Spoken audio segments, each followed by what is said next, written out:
Hello friends, નમસ્તે.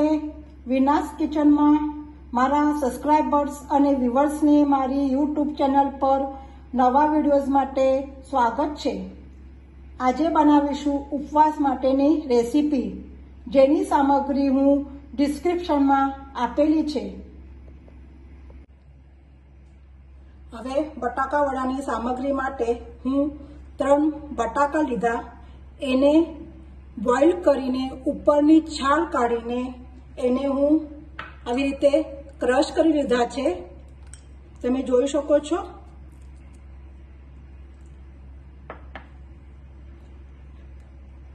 મોરિયાનો લોટ લીધો છે બટાકા વડાને કોટિંગ કરવા માટે. હવે મસાલો બનાવીશું અંદર પૂરણ માટે. કોપરાનો છીણ લીધો છે, કાચા મસાલાની પૂડ લીધી છે, લીલા મરચાં ક્રશ કરીને લીધેલા છે, કાજુ બદામની ચૂરો લીધો છે, ઓપ્શનલ છે આ. મીઠું સ્વાદ અનુસાર, ધાણા, ખાંડ છે, ઓપ્શનલ છે, અને લીંબુ. ડેકોરેટ માટે કાજુના કટકા છે. હવે આ બધી સામગ્રી આપણે એક બાઉલમાં લઈશું. આ મિક્સિંગ બાઉલ લીધું છે. એની અંદર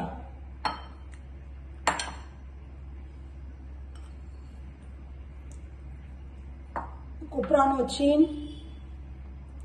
કાચા મસાલા, લીલા મરચાં, કાજુ બદામનો ભૂકો ઓપ્શનલ છે, સ્વાદ અનુસાર મીઠું, ખાંડ,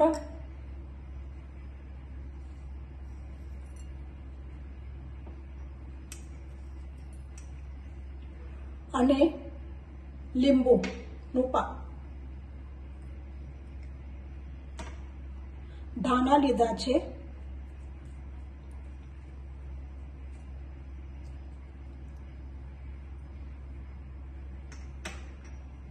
હવે આ બધી સામગ્રી છે એ આપણે મિક્સ કરી નાખીશું. જે હાથથી જ કરવી પડશે, એકદમ મિક્સ કરવાની છે એને.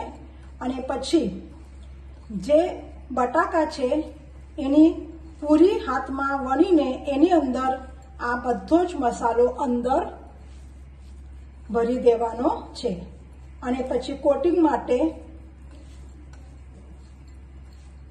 જે આ લોટ છે એની સરી કરીને એના અંદર આપણે કોટિંગ કરી લઈશું.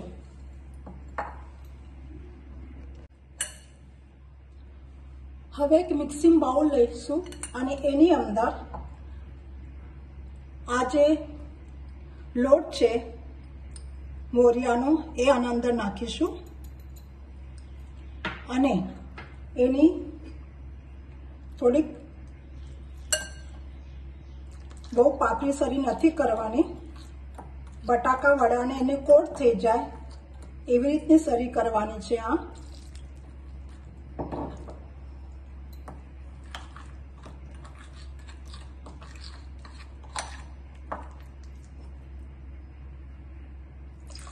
થોડું થોડું પાણી નાખતા જવાનું છે. તમે જોઈ શકો છો મારી આ ઘટ્ટ છે. હજુ પાણી નાખીશું આપણે 1-2 ચમચી. જો પાતળી થઈ જાય તો તમે પાછું લોટ નાખીને એને થોડી ઘટ્ટ બનાવી શકો છો.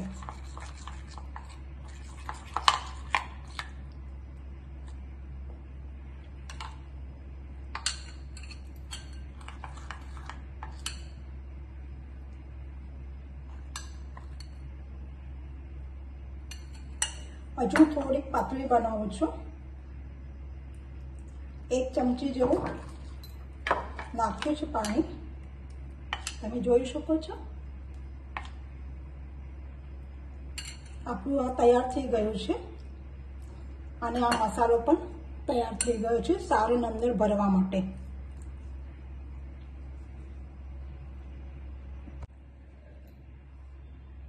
હવે બટાકા વડા કરીશું. એની માટે આ બટાકાનો માવો લીધો છે, એને હાથમાં લઈ જે આ લોટ છે આ લોટની અંદર કોટિંગ કરીને હાથ ઉપર પૂરી વણી લેવાની અને જે આપણે સારણ બનાવ્યું છે એ સારણ અંદર નાખીશું અને એને પાછું વળી લેવાનું છે અને ગોળ ગોળ કરી દેવાનું એને.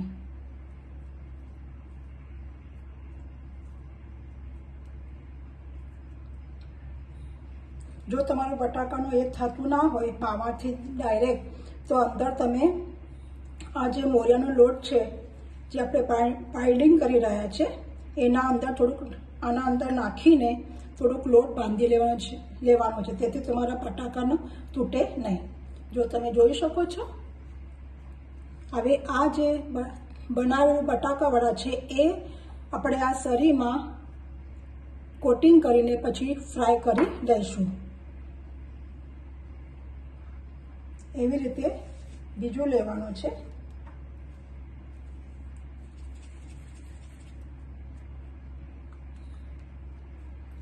એ પણ એની અંદર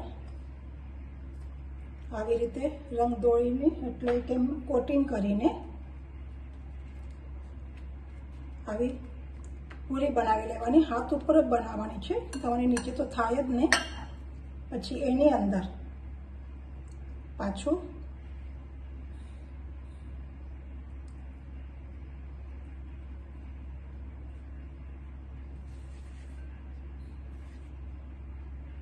જોઈ રહ્યા છો.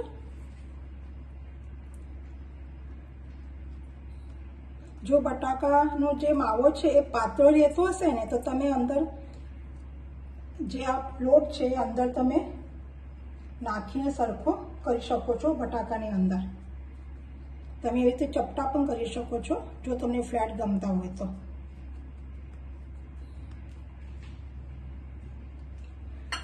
આવી રીતે બધા કરી લેવાના છે.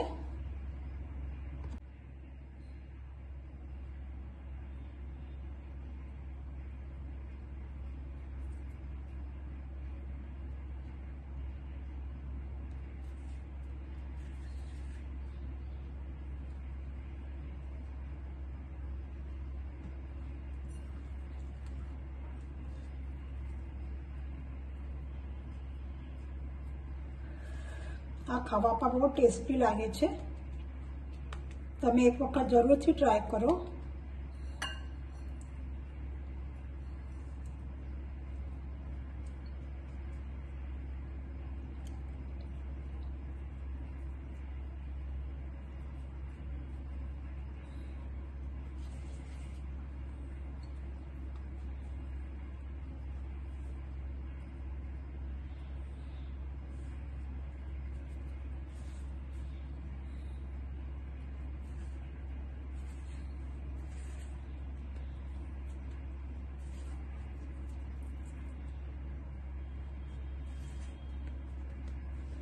તમે જે ફ્રાય પણ કરી શકો છો.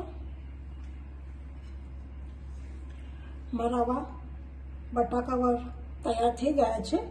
હવે આપણે એને ફ્રાય કરી લઈશું. એના પહેલાં આ જે બટાકા છે એને આ સરીમાં કોટિંગ કરીને પછી ફ્રાય કરીશું.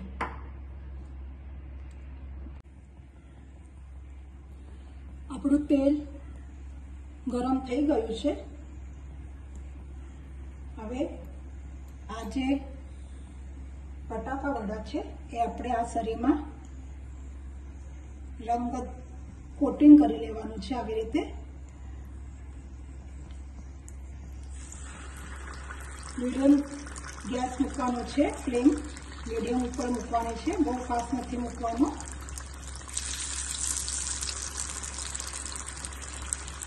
જોઈ શકો છો તમે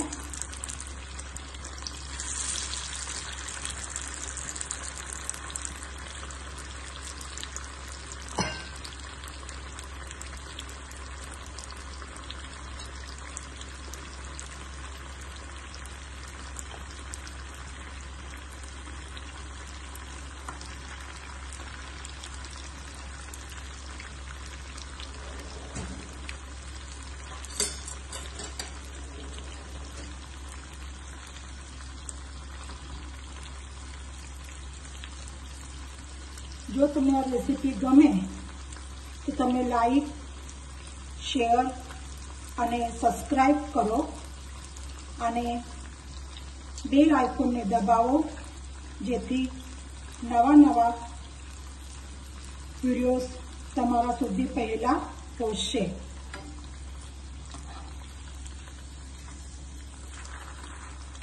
તમે જોઈ શકો છો આ ખાવામાં બહુ ટેસ્ટી લાગે છે. તમે એક વખત જરૂરથી ટ્રાય કરશો.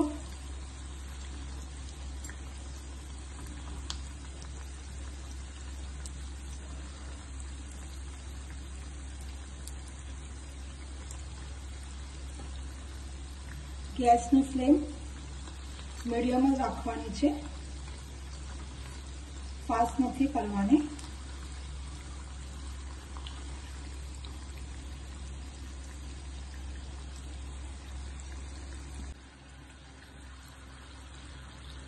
જો આપણા થઈ ગયા છે.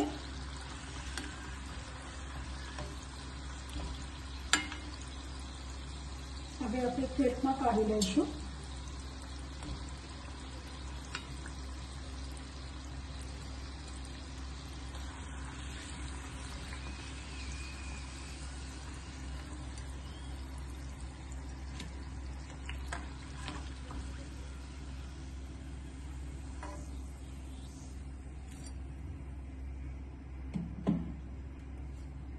હવે આપણે બીજા નાખીશું.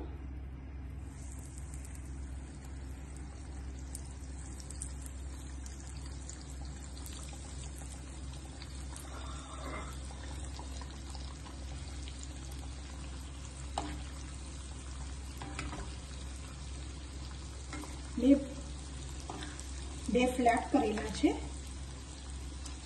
અને બીજા બધા રાઉન્ડમાં કરેલા બોલ જેવા.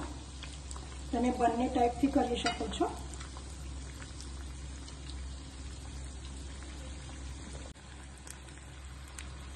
જો તમારો માવો છે એ પૂરણ ભરતી વખતે તૂટી જતો હશે બટાકાનો, તો એની અંદર તમે મોરિયાનો લોટ નાખીને એને સરખો કરી શકો છો.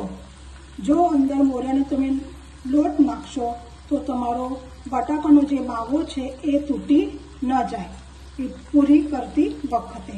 હવે આપણે બટાકા વડા થઈ ગયા છે. ગેસની ફ્લેમ બંધ કરીશું.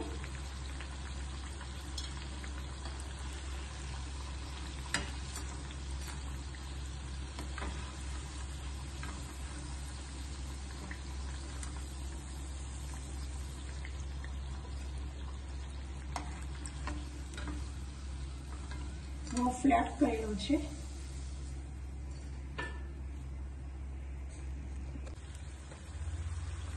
આને ફ્રાય કરવા માટે થોડોક ટાઈમ લાગે છે, કારણ કે ઉપર જે કોટિંગ છે મોરિયાનું લોટનું એને થવા માટે થોડોક ટાઈમ લાગે છે. તો લગભગ 5 થી 7 મિનિટ તળવા માટે લાગે છે. હવે આપણા બધા જ વડા થઈ ગયા છે.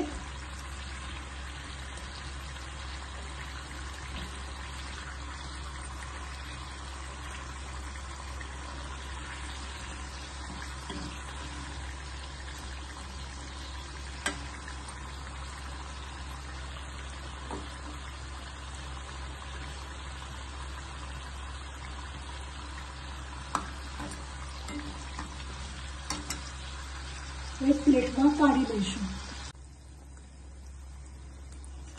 તમે જોઈ શકો છો થઈ ગયા છે. Thank you for watching.